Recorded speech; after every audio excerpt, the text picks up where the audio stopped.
नमस्कार, आप देख रहे हैं प्रजातंत्र टीवी हिंदी न्यूज चैनल। प्रजातंत्र टीवी हिंदी न्यूज चैनल के सभी दर्शकों को बहुत बहुत स्वागत है। मैं हूं आपके साथ खुशी। आइए शुरुआत करते हैं आज की कुछ खास खबरों से।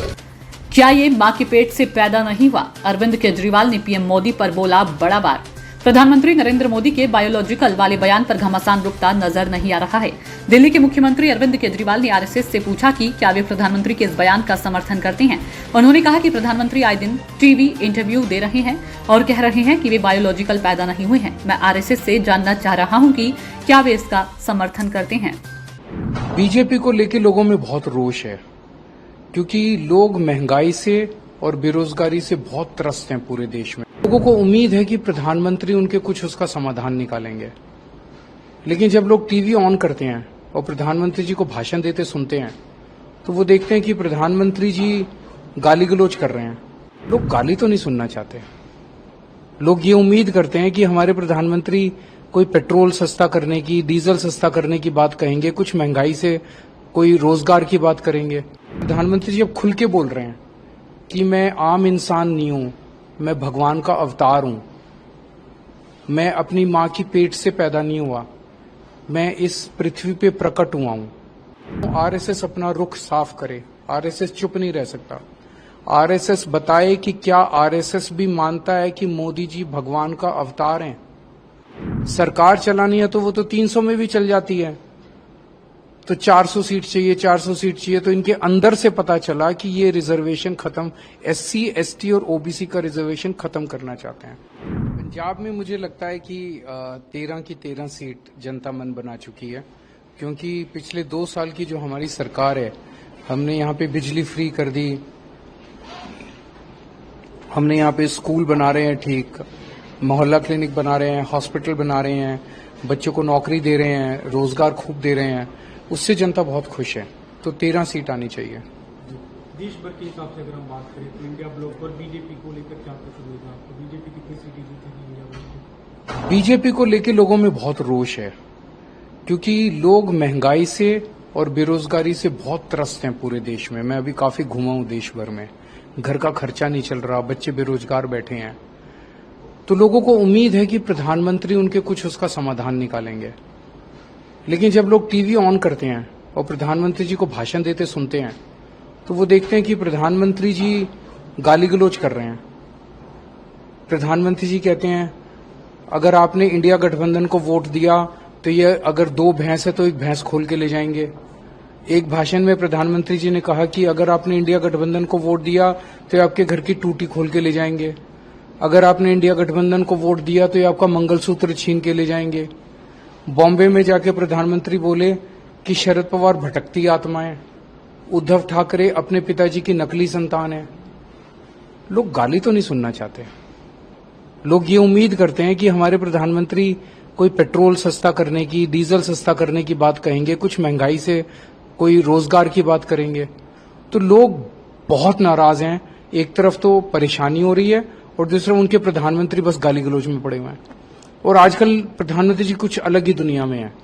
वो अभी पिछले 10-12 इंटरव्यू अगर आपने उनके देखे हो तो प्रधानमंत्री जी अब खुल के बोल रहे हैं कि मैं आम इंसान नहीं हूं, मैं भगवान का अवतार हूं, मैं अपनी मां की पेट से पैदा नहीं हुआ, मैं इस पृथ्वी पे प्रकट हुआ हूं।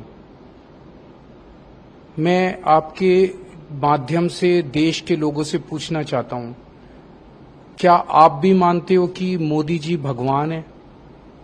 हम रामचंद्र जी को मानते हैं, कृष्ण जी को मानते हैं, हम हनुमान जी को मानते हैं, शिव जी को मानते हैं, वाहिगुरु जी को मानते हैं। मोदी जी को भगवान कैसे मान सकता है कोई?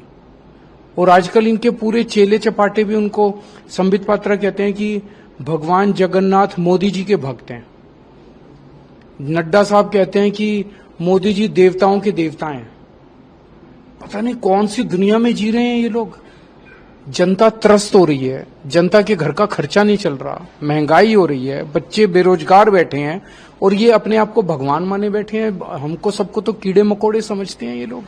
ये दूसरा मुद्दा जिसे लेकर आप लगातार, और मैं आपके माध्यम से आरएसएस से पूछना चाहता हूं, आरएसएस अपना रुख साफ करे। आरएसएस चुप नहीं रह सकता। आरएसएस बताए कि क्या आरएसएस भी मानता है कि मोदी जी भगवान का अवतार हैं। ये दूसरा मुद्दा जिसे लेकर आप लगातार हमला हो रहे हैं, सवाल उठा रहे हैं कि बीजेपी अगर सत्ता में आती है, जो 400 सीटों की बात हो रही है, अगर उन्हें मिलती है तो रिजर्वेशन खत्म कर सकते हैं।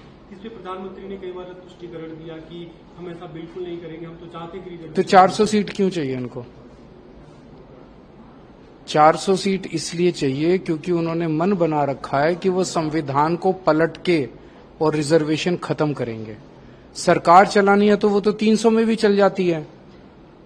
तो 400 सीट चाहिए, 400 सीट चाहिए, तो इनके अंदर से पता चला कि ये रिजर्वेशन खत्म, SC, ST और OBC का रिजर्वेशन खत्म करना चाहते हैं।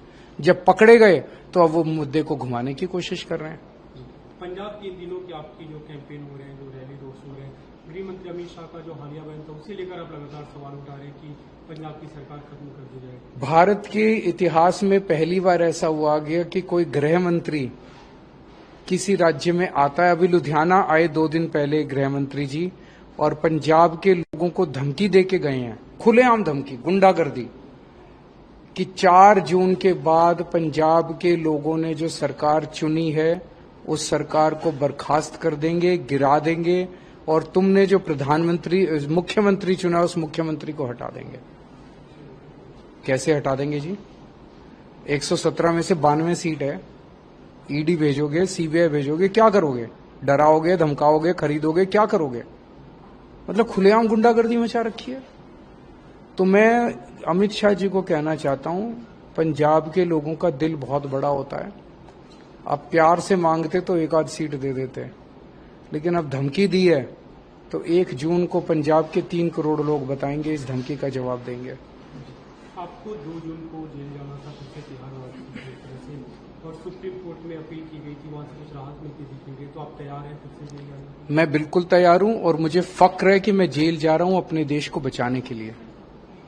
भगत सिंह का चेला हूं। भगत सिंह देश को आजाद कराने के लिए फांसी पे चढ़ गए।